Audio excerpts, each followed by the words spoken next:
understand the basic physics principles that govern fluid power. These principles are timeless, and understanding them will provide you with a solid foundation on which to learn much more about fluid power.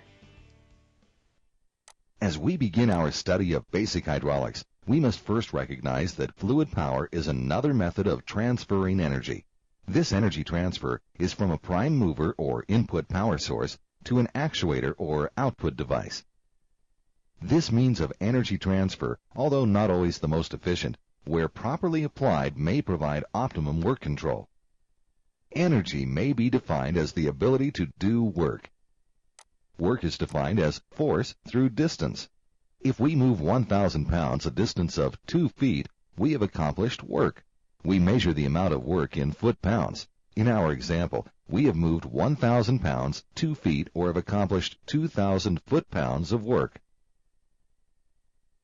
Power may be defined as the rate of doing work, or work over time in seconds. If we lift 1,000 pounds 2 feet in 2 seconds, we have accomplished 1,000 units of power, or 1,000 times 2 divided by 2 seconds. To give us relative meaning for measuring power, we must convert this to horsepower, which is a unit of measuring energy.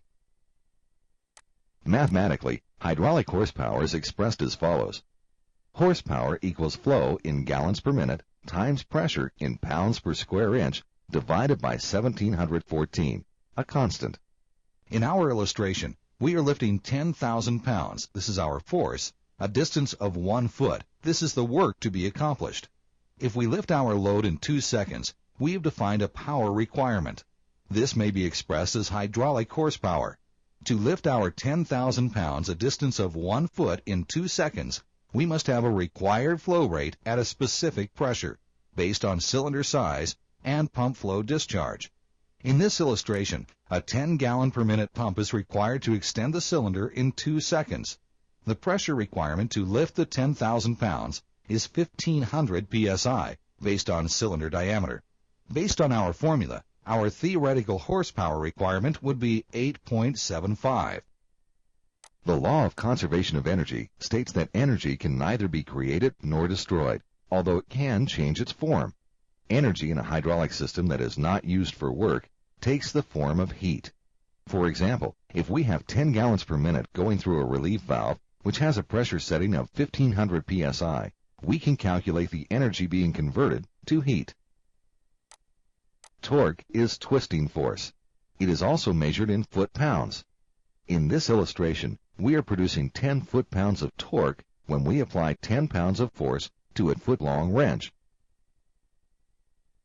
This same theory applies to hydraulic motors. Hydraulic motors are actuators that are rated in specific torque values at a given pressure. The twisting force, or torque, is the generated work. A motor's RPM at a given torque specifies our energy usage, or horsepower requirement. This learning lab will demonstrate the effect of flow and pressure requirements on theoretical input horsepower required. Clicking on the arrows labeled GPM will increase or decrease the pump flow output, while clicking on the arrows labeled load will increase or decrease the load on the cylinder.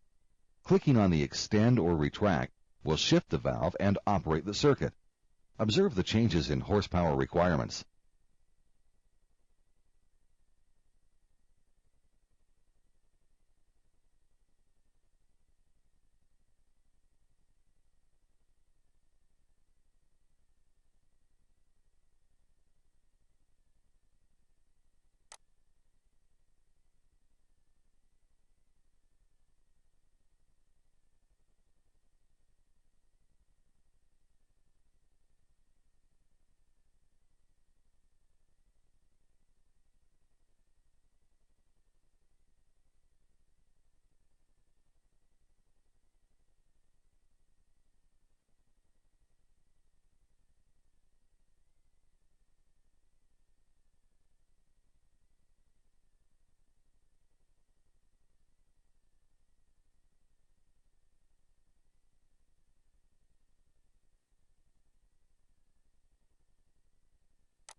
Flow in a hydraulic system is produced from a positive displacement pump.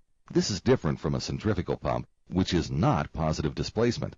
There are three important principles that must be understood relating to flow in a hydraulic system.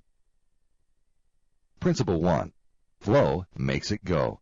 For anything to move in a hydraulic system, the actuator must be supplied with flow. This cylinder is retracted.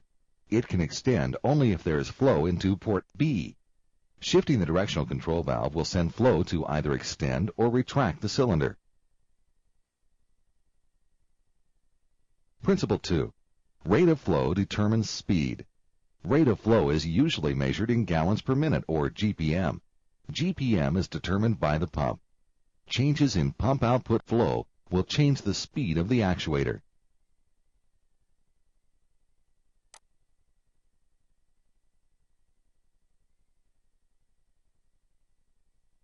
Principle 3. With a given flow rate, changes in actuator volume displacement will change actuator speed. With less volume to displace, the actuator will cycle faster. For example, there is less volume to displace when we retract because the cylinder rod occupies space, diminishing the volume to be displaced. Notice the difference in speed between extend and retract.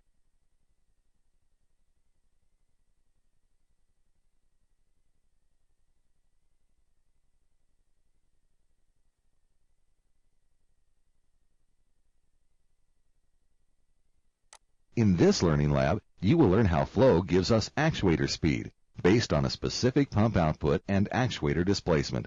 First, click on Extend or Retract to begin flow.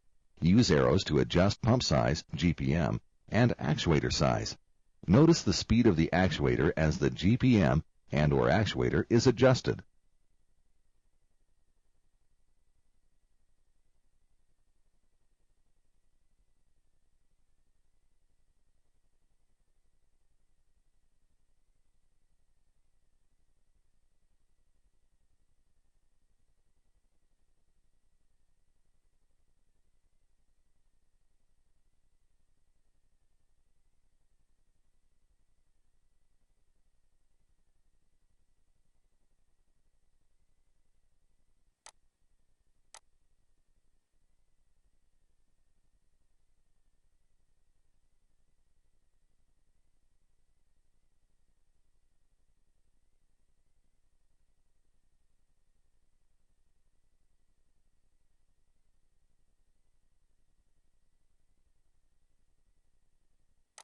Pressure in a hydraulic system comes from resistance to flow.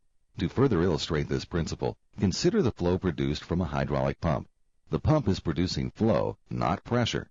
However, if we begin to restrict the flow from the pump, pressure will result. This resistance to flow is load-induced from the actuator and also generated as the fluid is passed through the various conductors and components. All points of resistance, such as long runs of pipe, elbows, and various components, are cumulative in series and contribute to total system pressure. Pascal's law forms the basis for understanding the relationship between force, pressure, and area. The relationship is often expressed with the following symbol. Mathematically, we express this relationship as force is equal to pressure times area.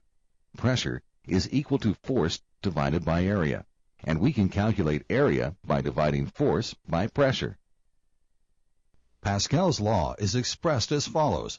Pressure applied on a confined fluid at rest is transmitted undiminished in all directions and acts with equal force on equal areas and at right angles to them. In the following illustration, we have a vessel filled with a non-compressible fluid. If 10 pounds of force is applied to a 1 square inch stopper, the result would be 10 pounds of force on every square inch of the container wall.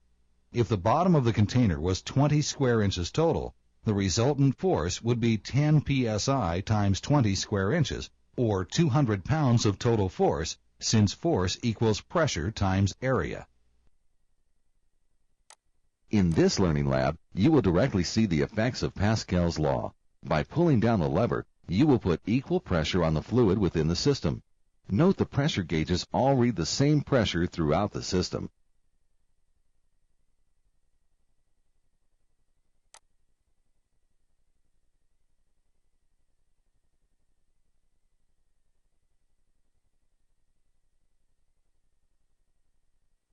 Load-induced pressure is defined as pressure generated from the load or force on the actuator. The effective area of the cylinder piston is the area available for force generation. In our illustration, a 10,000-pound force gives us a load-induced pressure of 1,000 psi based on our formula. When the cylinder is extended, the required pressure to move the 10,000-pound load is 1,000 psi, less frictional forces. During retraction, the effective area is only 5 square inches. This increases the required pressure to 2,000 psi needed to retract the load.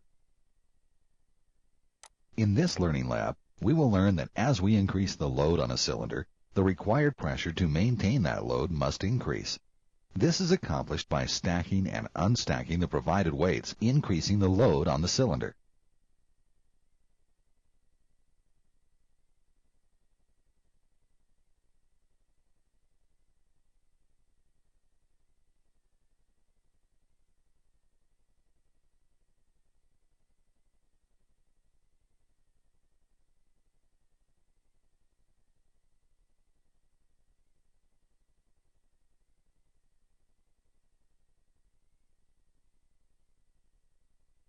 Pressure that is not directly used to provide work may be defined as pressure drop or resistive pressure. It is the pressure required to push the fluid through the conductors to the actuator. This energy takes the form of heat. Excessive pressure drop may contribute to excessive heat buildup in the hydraulic system. This resistive pressure is accumulative and must be added to the overall system pressure requirements. In this learning lab, you will pick and place the elbows, reducers, and pipe lengths to the system. As you add these elements to the system, notice that the pressure increases. When we reach a pressure of 1,000 psi, heat will be coming from all areas of the system.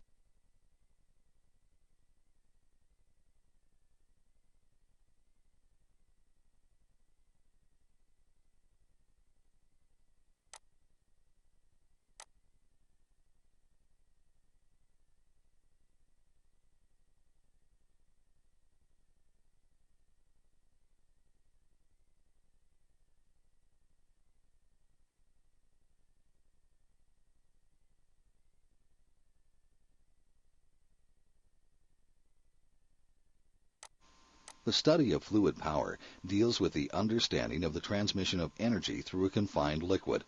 The hydraulic fluid may well be considered the most important component in a hydraulic system. It serves as a lubricant, a medium for the transfer of heat and energy, and a sealant. Let's look at some examples of these. In our example of lubrication, hydraulic fluid as a lubricant allows this block to glide with less friction and wear on the parts. In our example of heat transfer medium, the heated fluid enters and radiates its energy out and leaves the system cooler. In our example of energy transfer, hydraulic fluid will transfer energy from the input side to the output side because fluid is basically non-compressible. In our example of a sealant, the hydraulic fluid between the wall and the piston will act as a sealant because of its viscosity. Hydraulic fluid is basically non-compressible and can take the shape of any container. Consequently, it has a certain advantage in the transmission of force.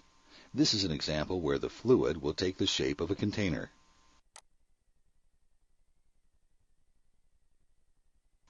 Using a positive displacement pump, the energy from the prime mover or input source is transmitted to the actuator or output through the medium of a non-compressible fluid.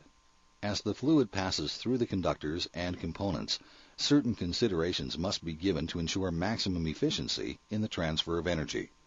These considerations include the understanding and the proper application of fluid velocity and viscosity. Velocity is the distance a fluid travels per unit of time. With a fixed volume of fluid going through a conductor, the velocity of the fluid will depend upon the inside diameter of the conductor. If the diameter of a conductor is increased, the velocity of the fluid will decrease. Conversely, if the diameter of the conductor is decreased, the fluid's velocity will increase.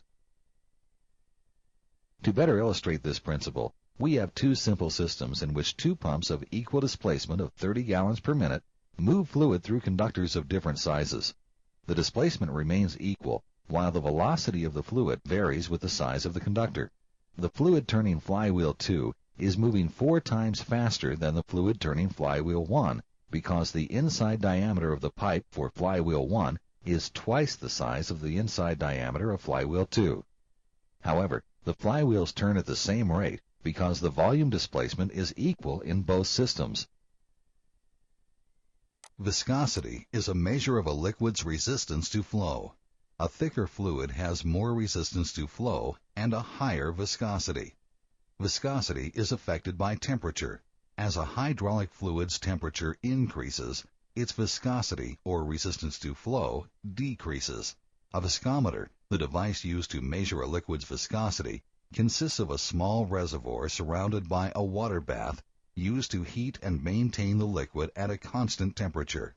There is a small orifice below the reservoir through which the liquid can pass once it is heated to a specified temperature. A stopwatch is used to determine how much time it takes to fill a 60 milliliter flask. The number of seconds that it takes to fill the flask at a given temperature is the liquid's viscosity at that temperature. As illustrated, the fluid on the right has a lower viscosity than the fluid on the left.